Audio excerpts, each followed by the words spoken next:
क्या हुआ? क्या हुआ भैया? गए मानसी के पापा आए, चलो। दोस्तों हमने अयोध्या में एंट्री कर ली है। तो अयोध्या के अब खूबसूरती में चार चांद लग गए हैं, क्योंकि रोड और चौड़ा हो गया। जो लोग कहते हैं कि मस्जिद सिर्फ टूटती है, तो यहाँ पर आके देखें, यहाँ पे बहुत सारे मंदिर भी थे जो तोड़े गए हैं सिर्फ रास्ता चौड़ा करने के लिए। पहले बहुत सरकरी थी, यहाँ का रास्ता बहुत ज़्यादा ही ट्रैफिक हो जाता था, इस वजह से यहाँ पे तोड़ा गया है और पर्यटक को कोई भी तकलीफ़ ना हो इस वजह से रोड चौड़ा किया गया है। तो इस तरफ भी इतना टूटा है और दूसरी तरफ से भी टूटा है। तो यहाँ काम चालू है, तो बहुत ज़्यादा ही यहाँ पर सुबह बारिश हुई थी। और यह है तुलसी उद्यान। तो यहाँ पर तुलसी जी बैठे हैं, तुलसीदास जी। तो ये देखिए, यहाँ पे बहुत सारी दुकानें हुआ करते थे, अब सुनसान पड़ा हुआ है। नाली का काम चालू है, रोड भी टूट चुकी है, पूरी तरह से तहस नहस हो रखा है। तो अयोध्या जो भी अभी प्रोग्राम बना रहा हो तो प्लीज़ वो अभी ना आए, क्योंकि बहुत ज़्यादा ही पानी भर जाता है। और हम पहुंच चुके हैं हनुमानगढ़ी। तो ये सामने जो दिख रहा है ये है खूब भवन। तो ये है हनुमानगढ़ी, यहाँ का मेन मंदिर है अयोध्या में। तो चलते हैं अब अयोध्या के हनुमानगढ़ी मंदिर में। तो ये है दशरथ महल।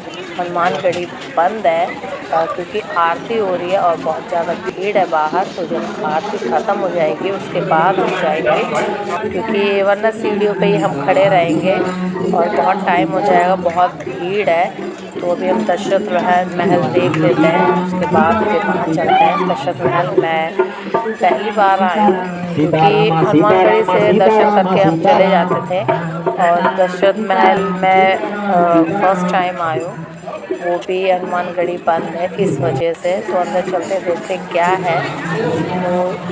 तो ये छोटे छोटे से कैबिन बना रखे हैं, पता नहीं किस चीज़ के हैं, लिखा भी नहीं है कुछ।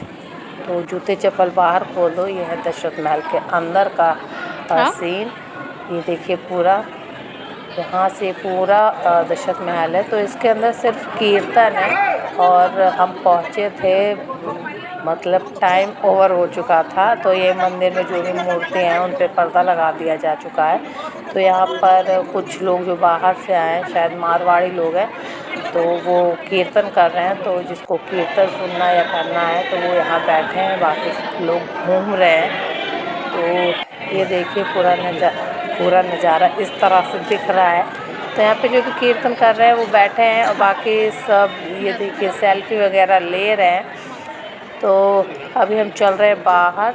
तो आज पूरा मूड बना है कि आज जन्मभूमि भी देख के आएंगे। तो अगर जन्मभूमि देखने को मिलता है पर हम शूट नहीं कर सकते, क्योंकि सेल फ़ोन बाहर ही जमा हो जाता है, और हो सकता है मुश्किल भी हो, क्योंकि बहुत ज़्यादा भीड़ होती है। अब अयोध्या में पहले इतनी भीड़ नहीं होती थी, बाहरी पर्यटक अब ज़्यादा आते हैं। तो पहले ऐसी भीड़ तो कभी कभार देखने को मिलती थी, पर अब तो बहुत ज़्यादा ही हो गया है। यहाँ पर भीड़ उमड़ रही है। ये है हनुमान जी के दूसरे रूप। चलते हैं बाहर। तो ये छोटे छोटे से कैबिन बन रखे हैं, पता नहीं यहाँ पे कैदियों को रखा जाता था या फिर कुछ ऐसा। मुझे तो ऐसे लगता है जैसे कोठरी वगैरह रहती थी महलों में, तो शायद वही है। तो बाहर से बहुत ही ज़्यादा खूबसूरत दिखता है दशरथ महल।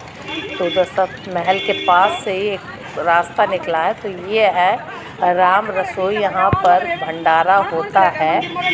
पहले तो मुझे लगा जन्मभूमि है, क्योंकि मैं सेकंड टाइम आई हूँ जन्मभूमि पर। अभी निर्माणाधीन है।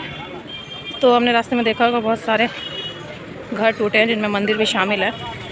तो ये राम जन्मभूमि देखने के लिए भीड़ उमड़ी है। और हनुमानगढ़ी पे बंद है, इस वजह से हम लोग राम जन्मभूमि की तरफ आए। तो यहाँ पर भी बहुत ज़्यादा भीड़ है, देखते अंदर जाते हैं या नहीं जाते हैं, क्योंकि लाइन बहुत दूर से ही लगी है। यहाँ पे वेटिंग में है, और अभी निर्माणाधीन है। तो देखते हैं कहाँ तक मंदिर तैयार हुआ है। उनको कुछ पता ही नहीं है। तो यहाँ पर पर्ची कटती है, तो हमने भी पर्ची कटवाई थी। फ्री ऑफ कॉस्ट है पर्ची। तो ये है राम रसोई।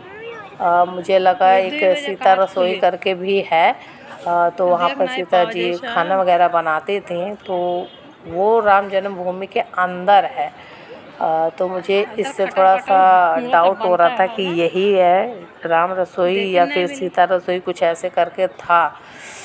तो यहाँ पर व्लॉगिंग भी बहुत सारे लोग कर रहे हैं। साइड में जूते चप्पल रखने की व्यवस्था है।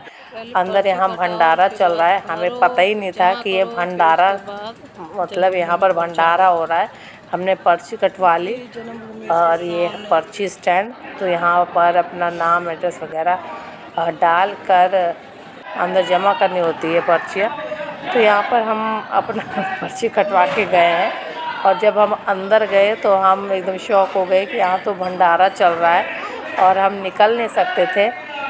तो हमने कहा भंडारा खा के ही जाएं, और किस्मत से मिलता है भंडारा, क्योंकि बहुत बार आए पर पहली बार भंडारा मिला है। लगभग 2008 से मैं यहाँ पर 9 से मैं प्रॉपर आ रही हूँ, तो पहली बार हमें भंडारा मिल रहा है, तो वो भी बहुत किस्मत से मिल रहा है। अब यहाँ से हम जाएंगे, तो हमने कहा कि टाइम ख़राब हो रहा है, फिर भी प्रसाद तो प्रसाद ही होता है, तो हमने प्रसाद थोड़ा बहुत जो खाना था हमने खाया।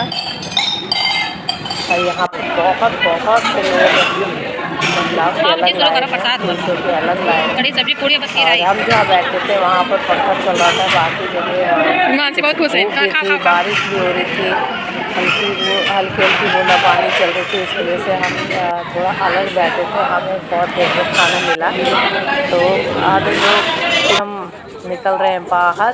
तो सिक्योरिटी यहाँ भी बहुत ज़्यादा टाइट है। यह जन्मभूमि का रास्ता, यहाँ पे बहुत भीड़ है, अभी बंद कर रखा है फिलहाल। तो चलो अंदर चलो,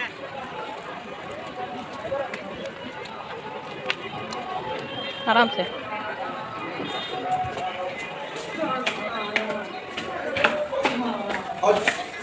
पंडित जी जहाँ पर बैठे, ये वही स्थान है जहाँ पर राम और भरत ने 14 साल खाना बाद खाया वनवास था, काट कर आए यानी भगवान, भोजन तो किया यहाँ था। पहली बार भोजन कह रहे हैं पंडित के अनुसार। जौन मंदिर कपाट बंद करके गए हैं, और ये सीता रसोई, तो ये कुआं शायद बंद है, कुएं में झाँकने। यहाँ पर भरत और राम का मिलाप हुआ था जब लंका से अयोध्या लौटे थे राम जी 14 वर्ष के बाद। तो यहाँ पर उन्होंने पहली बार भोजन किया था। और वो ये जो है सिलबट्टा, वो उस ज़माने का है जब सीता जी रसोई बनाती थी। और ये कुआं है, बहुत प्राचीन है। तो बाहर सावधानी लिख रखी है कि अगर इसके अंदर कोई झाँकेगा तो उसकी आंखें खराब हो जाएगी। तो हम पीछे हट गए। रसोई के नाम पर यहाँ पर थोड़ा सा क्षेत्र है, और ये सिलबट्टा और कुआं है, इसके अलावा कुछ भी नहीं है। तो मुझे लगता है कि राजा महाराजा तो उनके तो बहुत सारी रसोइयाँ हुआ करती रही होंगी। तो एक रसोई ये है और एक रसोई आगे भी थी। तो अभी देखते हैं कितनी और रसोइयाँ देखनी है। तो आगे मेरे ब्लॉग में बने रहिए, अगला पार्ट आएगा ज़रूर।